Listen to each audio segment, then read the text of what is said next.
your notes start, I think we're probably going to be starting right about in the middle of it. And let's go ahead and get down the nitty gritty about the actual fighting of World War II. Before we get into it, let me review last time, the last three kind of little 15-minute segments. We talked about basically how World War II started in 1939. The United States, of course, doesn't enter until 1941, and we're going to actually talk about that today. We're going to talk about the fact that totalitarian dictators rose in Europe and in Japan due to economic depression that happened in the 1930s.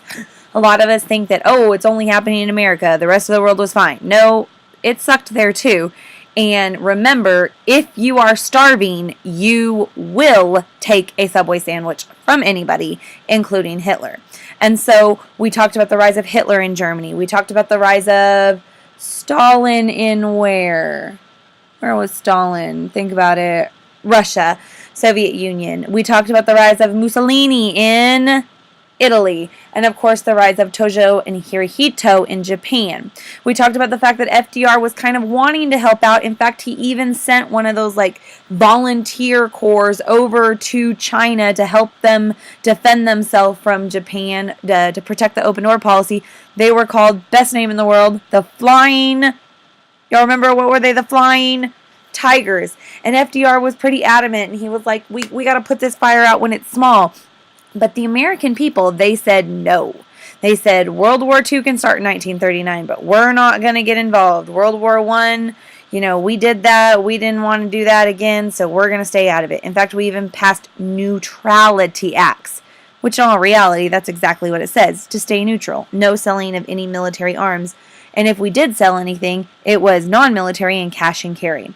So we ended literally at the fact that Hitler's getting hungrier and hungrier, but he's getting hungrier in Europe. He wants more and more and more land. And finally, this guy in England, Neville Chamberlain, says, fine, I'll just give you what you want. There was a fancy word, though. What was that fancy word? I'll just give you what you want. I'll appease you. He appeased him. He gave him a little bit of land.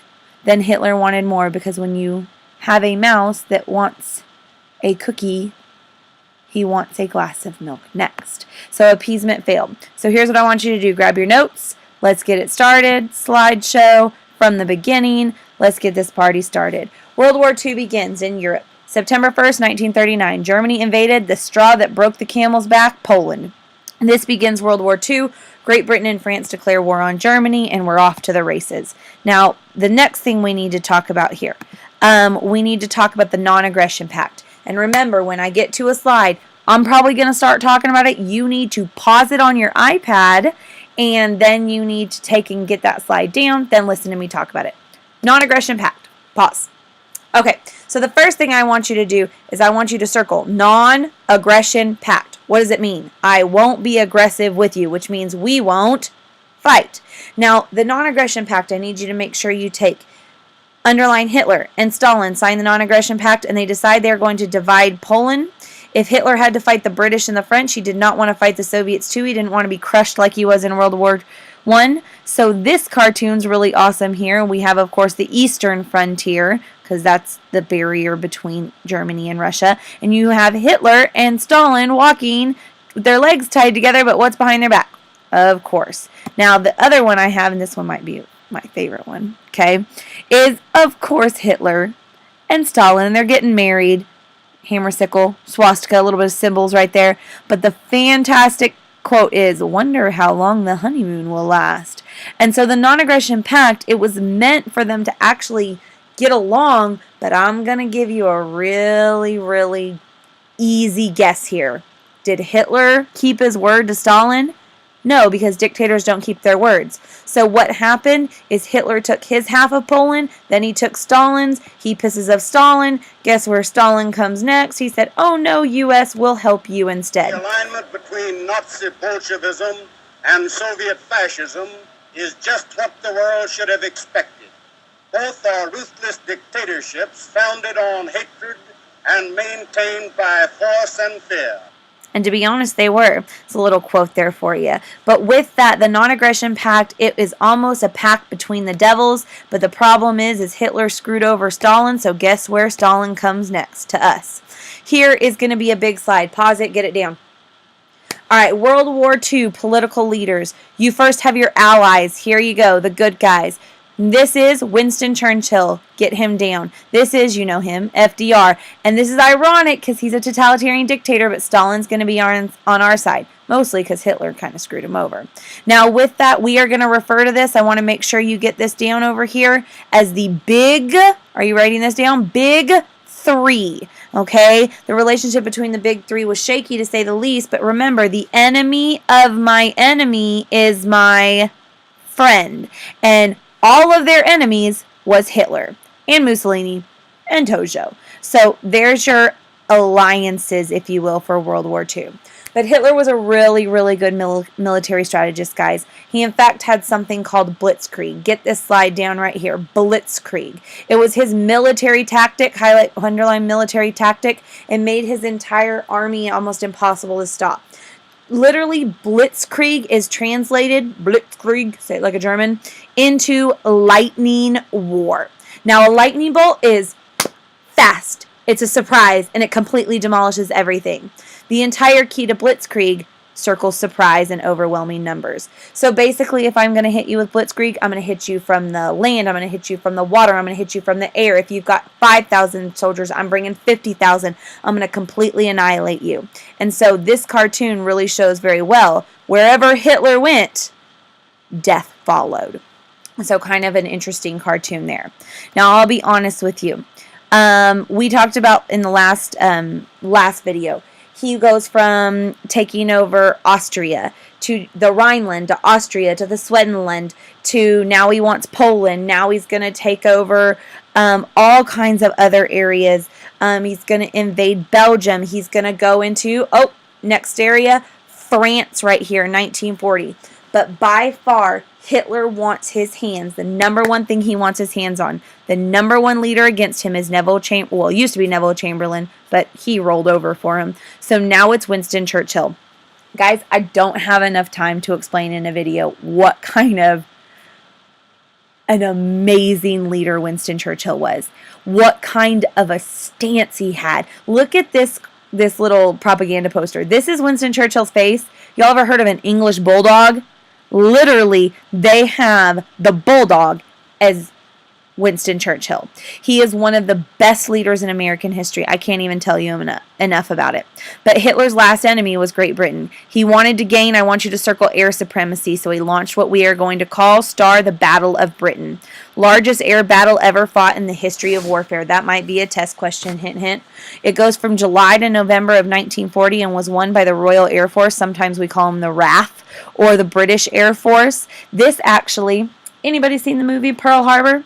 This is actually where the good-looking one, I don't know which one, the dark-haired one, he goes over and he fights in the Royal Air Force as an American, as a volunteer. Kind of like the Flying Tiger situation, but it's for the Royal Air Force.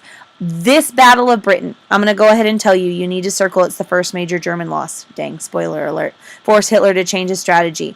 But this right here is the epitome of perseverance. In fact, have y'all ever seen these little posters, Keep Calm and something? It originally was Keep Calm and Carry On, and it was created by Britain for the Battle of Britain. Because, guys, I am not kidding you. The Battle of Britain shows you right here, Royal Air Force bases right here. Ooh, here's a good quiz question. Quiz question. Get this to write down. The Royal Air Force was the British. The Luftwaffe, write that down out beside this slide. That's your German Air Force, and you can see that they are entirely surrounding Great Britain. They want their mitts on it. Got some really cool pictures from this time period. This is all over Great Britain. Of course, London is their capital. Okay, that's where the Queen is. Cheerio. But London is going to be on high alert during the Battle of Britain. I can't tell you how cool these stories are. This right here is St. Paul's Cathedral. It's where Princess Diana and Prince Charles got married. I've actually been to that church. It's unbelievably beautiful. But they would station men on top of the roofs just watching for the Luftwaffe to come in. And when the Luftwaffe did come in, they would drop tons of bombs. Look at these kids. They're just sitting amongst the rubble.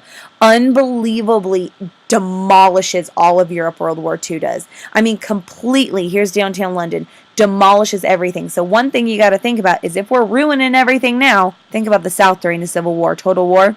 You're going to have to rebuild it later. Something to think about. But all of this, I can't even imagine if they had taken out this beautiful building. They actually missed with their bombs. But still, they did some really interesting things. Oh, let me tell you this story real quick. When we went to London, my brother was stationed over there in the Air Force.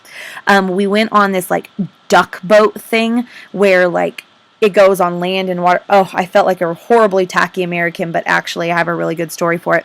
And we were in the river next to, where Big Ben is, the big test that, during the Battle of Britain, they turned all the lights to all these beautiful buildings off. Because at nighttime, the Luftwaffe would come and try and hit the big buildings. And they built like 2 miles down from these buildings on the river, just massive like 2x4 buildings, and hung fake lanterns in them so the Luftwaffe would bomb them. And sure enough, we went down the river and there were massive gaping holes in the concrete from World War II where they bombed them. Completely destroys almost everything. Oh, this picture right here, can't even tell you. This is the picture that goes down in history for the Battle of Britain. Because remember, keep calm and what? Carry on. That is what Britain looked like. That is what London looked like. But does it stop him from delivering the milk? Not one little bit. Gets it going. That is what Winston Churchill did. He said, guys, we're going to do it. We're going to get through it. Battle of Britain. Pretty awesome story right there.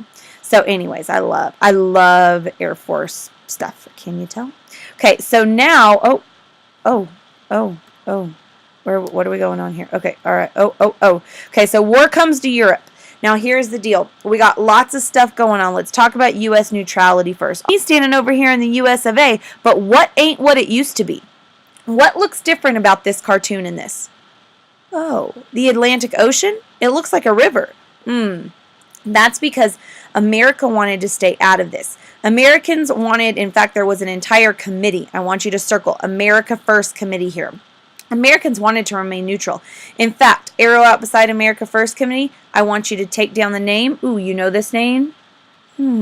What is the name of the first man who flew solo across the Atlantic Ocean? Charles Lindbergh. He's going to be the leader of the America First Committee. Take a look at this poll question. If Germany was defeating England and France, should the U.S. get involved? This was 1940 before Pearl Harbor. 77% said, nope, we shouldn't get involved. Only 23% said, yes, we should get involved. That's all going to change, of course, when Pearl Harbor or when Japan bombs us. Now, U.S. neutrality at the onset. Pause this, get it down. Churchill met in the Atlantic for the Atlantic Charter. FDR and Churchill did. They were going to try and help the Allied powers, but FDR can't get into it until the people tells him that he can get into it. To be honest with you, I think this might be an addition in your notes, so you need to write it out somewhere beside. But in addition to the Atlantic Charter, which you need to star, also we're going to have one more Neutrality Act in 1939. Circle that right there. Nations kind of negotiate, and we passed the Lend-Lease Act. Now, with that, you are going to have a specific thing you need to know with Lend-Lease, okay? Literally, this means the U.S. will lend or lease. That means let the Allies borrow anything they possibly need. If they are a nation, I need you to underline this, considered vital to U.S. defense. So in the beginning, my neutrality acts were like, hey, we're not selling you anything. Then they're like, okay, maybe we'll sell you non-military supplies as long as you come get them and pay cash so we don't owe you money and have a Lusitania. Then we're like, okay, we're going to send FDR and we're going to meet in the Atlantic. We're going to see if we can help you. We'll go ahead and let you buy weapons and arms, but only again if you cash and carry them. And then we go to the Lend-Lease Act where it's like, hey, we'll give you whatever you want as long as you take out take out Hitler, okay? So with that, this whole progression is very interesting to me. From 1935 to 1940, we're like, no, we're not going to get involved. To FDR's trying to work things out between Congress so we can get involved a little bit. But the American people are saying, no, America first, no war. But FDR's smart. He knows the best time to put a fire out is when it is small. Okay, catch me for the next part. We will get into Pearl Harbor.